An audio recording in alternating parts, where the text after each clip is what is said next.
정고인 대리인 김희수 변호사입니다. 헌법재판소가 힘들고 어려운 여건 속에서 당사자 쌍방의 공평한 기회를 보장하고 법이 정한 절차와 헌법재판소가 확립한 선례에 따라 오늘 2회의 변론 준비 기일과 11회의 변론 기일을 진행해 주신 데 대해 먼저 경의를 표합니다. 이 기회를 통해 국회 소추 대리인단은 피청구인에 대한 파면 사유와 필요성을 충분하게 주장하고 소명 입증할 수 있었습니다. 감사합니다. 오늘 저는 신뢰와 헌법, 신뢰와 대통령에 관하여 말씀드리려고 합니다. 공자의 제자 자공이 스승에게 정치에서 무엇이 중요한지 물었습니다. 공자는 대답하였습니다. 식량을 풍족하게 하는 것, 군비를 넉넉히 하는 것, 백성들이 믿도록 하는 것이다. 자공이 다시 물었습니다. 어쩔 수 없이 한 가지를 버려야 한다면 어느 것을 먼저 버려야 합니까? 군대를 버린다. 자공은 또다시 묻습니다. 또 한 가지를 버려야 한다면 어느 것을 버려야 합니까? 식량을 버린다. 예로부터 죽음은 모두에게 있는 것이지만 백성들의 믿음이 없으면 나라는 존립하지 못한다. 논어의 안연편 제7절에 나오는 구절입니다. 우리 국민들에게 정치에서 무엇이 중요한지 묻는다면 어떤 대답이 나올지 궁금합니다. 전쟁과 굶주림에 참혹한 기억을 간직하고 있는 세대라면 아마도 국방이 가장 중요한 것이고 또한 식량이라고 할지 모르겠습니다. 그런데 공자가 살았던 BC 5세기 춘추 시대의 말기는 그야말로 굶주림과 전쟁이 끊임없이 이어졌던 시대였습니다. 그 혼란의 시대에서 공자가 통찰한 정치의 근본은 백성의 믿음이 없으면 나라는 설 수 없다는 것이었습니다. 그 통찰은 오늘날의 시대에도 그대로 적용됩니다. 국민의 믿음, 신뢰가 없으면 나라가 설 수 없습니다. 어느 정권이나 실수와 잘못은 있기 마련입니다. 중요한 것은 잘못을 줄이려는 노력, 그리고 실정이 발생했을 때 이를 인정하고 원인을 분석하여 같은 잘못을 되풀이하지 않도록 노력하는 자세입니다. 그러한 태도가 국민의 공감을 불러일으킬 때 신뢰는 유지될 수 있을 것입니다. 피청구인은 실패와 실정을 인정하지 않았습니다. 인정하지 않았으므로 사과도 없었습니다. 모든 잘못을 야당과 전 정권에 대한 책임 전가로 일관하였습니다. 어느덧 피청구인의 주변에서는 아집, 불통, 격노란 말들이 흘러나왔습니다. 특히 그의 인사권 행사는 최악이었습니다. 인권을 보호해야 할 기관에 인권을 가장 무시하는 인물을 임명하였고 청렴과 국민 권익을 보호해야 할 기관에는 권력을 남용하는 인물을, 권력을 감시해야 할 기관에는 권력에 아부하는 인사를 거리낌 없이 임명하였습니다. 배우자에 대한 의혹은 피청구인이 가장 큰 리스크였다고 할 수 있습니다. 국정에 밀착해 적극 개입한다는 말들이 정권 초부터 지속적으로 나오고 있었습니다.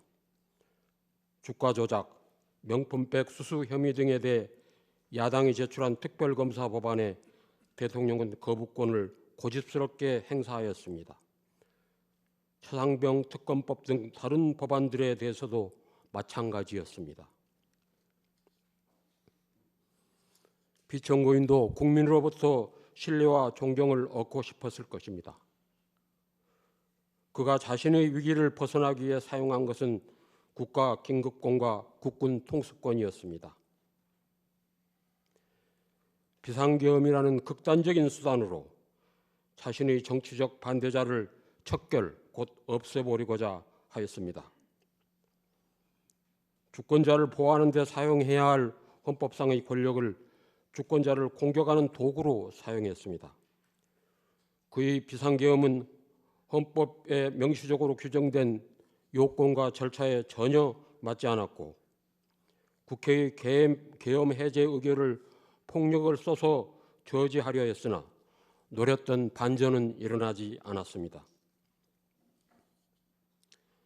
계엄 실행 과정이 실패로 돌아가자 피청구인은 심지어 자신의 명령을 수행한 부하들에게조차 신의를 다하지 않았습니다. 자신의 책임을 모면하기 위해 부하들에게 모든 죄책을 떠넘기며 그들의 충성심을 배반하였습니다. 이러한 피청구인이 국민으로부터 신뢰와 존경을 얻으려 했다면 참으로 아이러니한 일입니다. 대통령은 국정 최고 책임자로서 최고의 권력자입니다. 헌법은 대통령이 최고의 권력을 갖고 있기에 그에게 헌법 수호 책임을 부여하고 있습니다. 대통령이 취임식에서 헌법을 준수하겠다는 선서를 하는 순간은 취임식의 하이라이트이며 가장 엄숙한 시간입니다. 헌법을 수호하고 준수하겠다는 것은 국민들과 대통령과의 약속이므로 그 약속을 지키는 것이야말로 국민들로부터 신뢰를 받는 절대적 조건입니다. 피청구인이 위반한 헌법 규정과 원칙들은 민주주의 체제를 지키는 가장 중요한 것입니다. 그러므로 피청구인은 대통령으로서 헌법 수호의 책임을 다하지 못했다는 정도에 그치는 것이 아니라 적극적으로 헌법을 파괴하는 행위로까지 나아간 것입니다. 국민들이 부여한 신뢰를 최악의 방법으로 배신함으로써 민주공화국에 대한 반역 행위를 저지른 것입니다. 공자는 정치에 대한 신뢰가 없으면 나라가 존립하지 못한다고 강조하였습니다.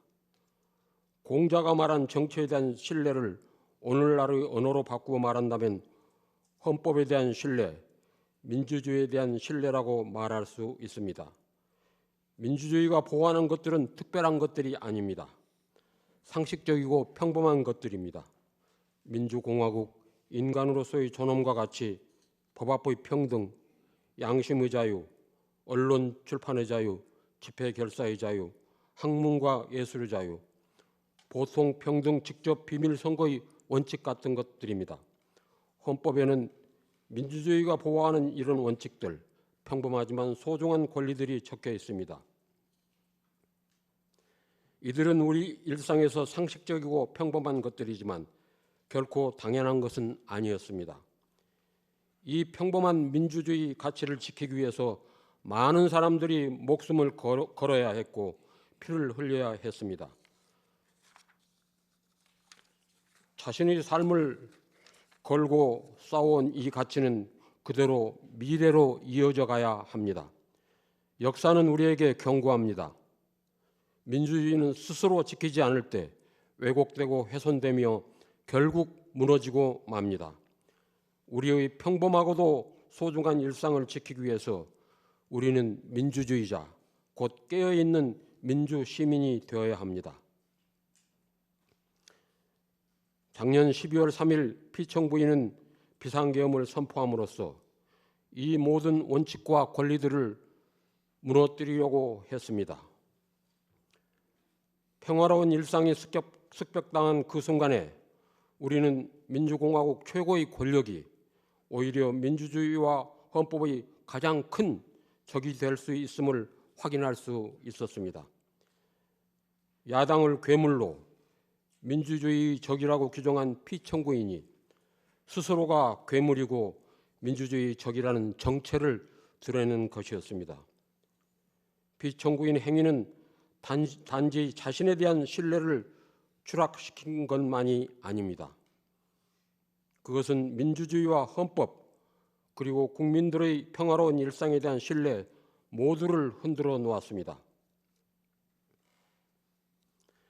이제 공동체의 상식과 보편적인 원칙, 그리고 정치와 헌법에 대한 신뢰를 회복해야 합니다. 이는 어느 정파를 지지하거나 반대해서가 아닙니다. 오로지 대한민국이라는 민주주의 공동체를 위해서입니다. 헌법이 무너진 현실 속에서 시민들이 헌법전을 찾아 읽고 필사까지 하고 있다고 합니다.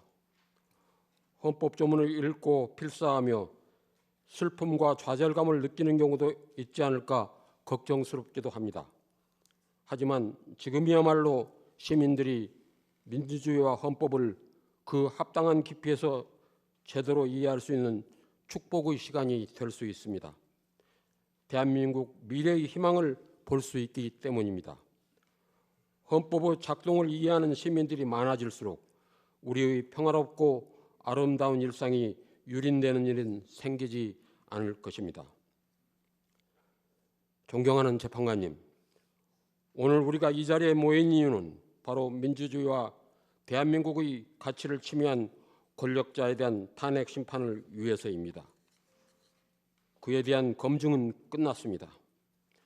사람에게 충성하지 않는, 하지만 충성만을 받고자 했던 인물, 상식을 뛰어넘는 언동으로 일방통행만을 일삼았던 인물,